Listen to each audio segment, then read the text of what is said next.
Hi,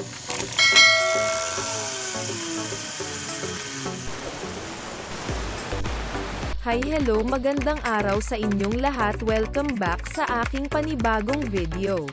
Ang video na ito ay magbibigay sa inyo ng basic tips kung paano mag-install ng satellite cable.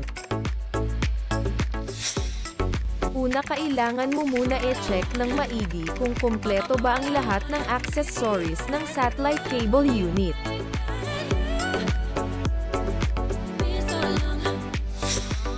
Indoor, outdoor,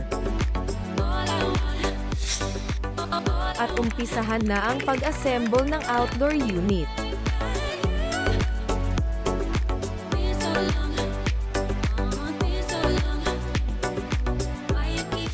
Hanapin ang tamang spot kung saan ilalagay ang outdoor unit. Siguraduhin na walang mga sanga ng punong kahoy na nakaharang. At habang naghihintay na matapos na ma-assemble ang outdoor unit, magpa-shoutout muna tayo kay Boss Maru G. Hello sa mga listeners. Ruel, Calvo. Ito po bunga. Arosa, Mangkulit, Vanessa, Ted, Mona, Rosen, and Julius.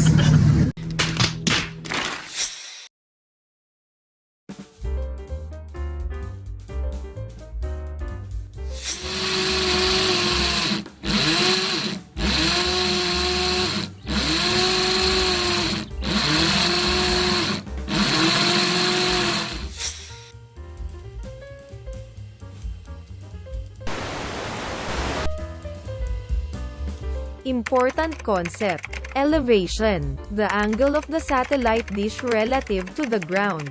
Up and down angle. The satellite elevation is 71.4 degrees. Note this is not include the direction example given, southwest etc., as this only refer the up and down angle of the dish unlike azimuth.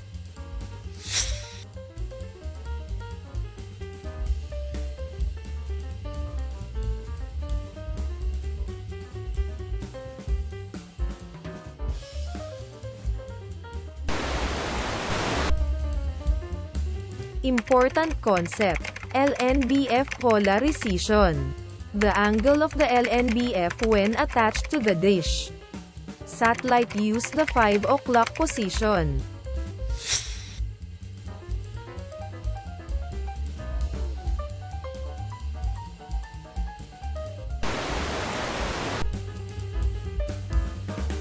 Important concept: azimuth.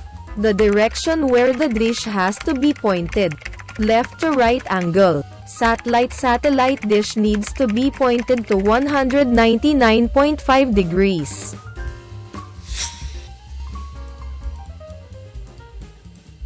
Ngayon puntahan naman natin ang indoor unit at e-check ang signal strength at signal quality.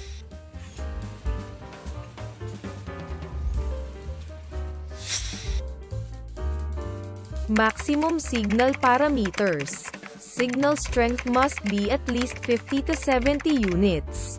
Signal quality must be at least 50 to 70 units.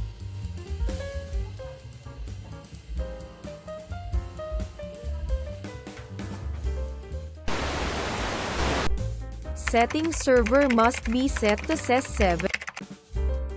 Formerly known as Indostar 2 Protostar 2, is a docked Mercy communication satellite operated by SES World Skies.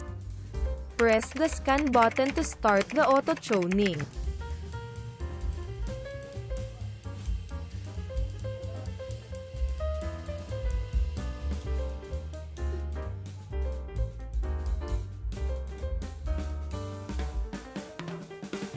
Pagkatapos mag-scan, hanapin lang ang free broadcasting channel.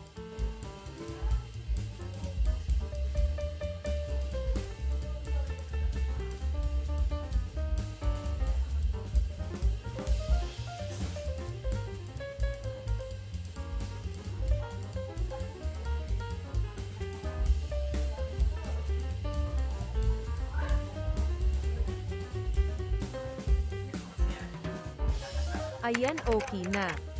Sana nakatulong ang mga basic tips na aking ibinahagi sa inyo.